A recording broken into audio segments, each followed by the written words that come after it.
விளைந்த கலை அன்னமே.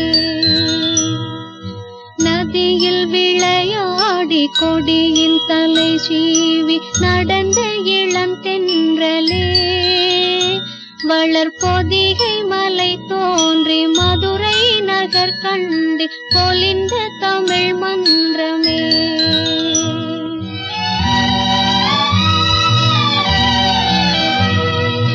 மலர்ந்து மலராத பாதி மலர் போ